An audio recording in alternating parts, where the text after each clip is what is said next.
Assalamualaikum warahmatullahi wabarakatuh. Saya akan menceritakan sejarah singkat kemerdekaan Indonesia. Kemerdekaan Indonesia ditandai dengan pembacaan teks proklamasi oleh Insinyur Soekarno pada tanggal 17 Agustus 1945 di Jalan Pegangsaan Timur nomor 56 Jakarta. Momentum kemerdekaan Indonesia itu tidak akan terjadi tanpa serangkaian peristiwa yang melatar belakanginya. Peristiwa-peristiwa yang melatar belakangi kemerdekaan dialami para tokoh kemerdekaan, mulai dari kekalahan Jepang pada Sekutu, peristiwa Rengas Dengklok, hingga perumusan teks proklamasi.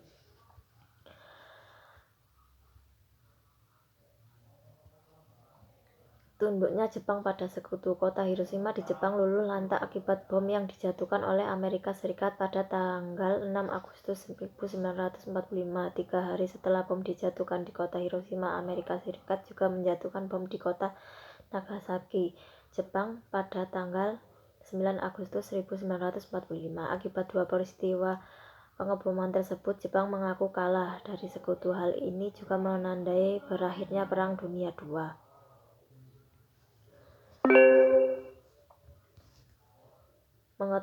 Mengetahui kekalahan Jepang pada Sekutu yang ketika itu Jepang menguasai Indonesia, golongan muda Indonesia lantas mendesak Soekarno-Hatta untuk memproklamasikan kemerdekaan Indonesia. Desakan dari golongan peristiwa Rengas Dengklok desakan dari golongan muda menimbulkan perbedaan pendapat dengan golongan tua. Soekarno menolak permintaan deklarasi kemerdekaan pada saat itu karena menunggu keputusan Jepang. Pasalnya, Jepang telah berjanji untuk memberikan kemerdekaan Indonesia pada tanggal 24 Agustus 1945. Perbedaan pendapat tersebut memaksa golongan muda untuk mengamankan Soekarno dan Muhammad Hatta ke Rengas Dengklok agar tidak terpengaruh oleh Jepang. Peristiwa itu terjadi pada 16 Agustus 1945. Sejarah singkat kemerdekaan Indonesia berlanjut saat golongan muda dan golongan tua yang diwakili Ahmad Subarjo melakukan perundingan dan kemudian mencapai kesepakatan.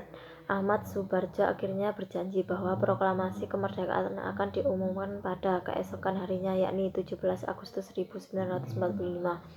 Dengan perjanjian itu, Soekarno dan Hatta pun akhirnya dibawa kembali ke Jakarta.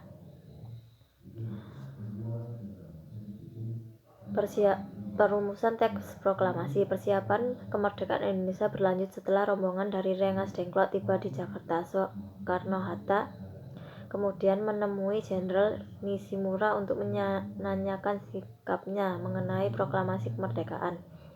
Namun karena tidak ada kesepakatan, kedua tokoh itu pun akhirnya memutuskan untuk membuat naskah proklamasi. Soekarno, Hatta, dan Ahmad Subarjo lantas pergi ke rumah Laksamana Tadashi Maeda untuk menyusun teks proklamasi. Rumah Laksamana Maeda menjadi sejarah singkat kemerdekaan Indonesia karena dianggap aman dan dari ancaman militer Jepang. Rumusan teks proklamasi ditulis tangan oleh Soekarno, lalu diketik oleh Sayuti Melik dengan beberapa perubahan penulisan. Setelah teks proklamasi selesai ditulis, sejarah singkat kemerdekaan Indonesia berlanjut dengan detik-detik proklamasi. Mulanya pembacaan naskah proklamasi akan dilaksanakan di lapangan Ikada.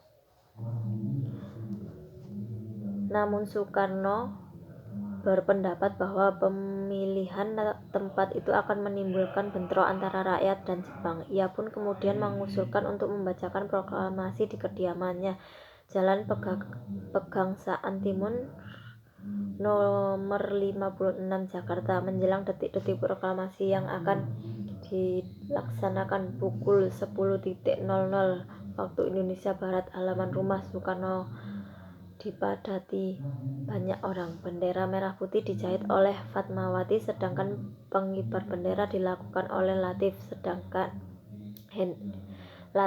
Hendraningrat, S. Suhud, dan Trimurti. Tepat pada hari Jumat 17 Agustus 1945 pukul 10.00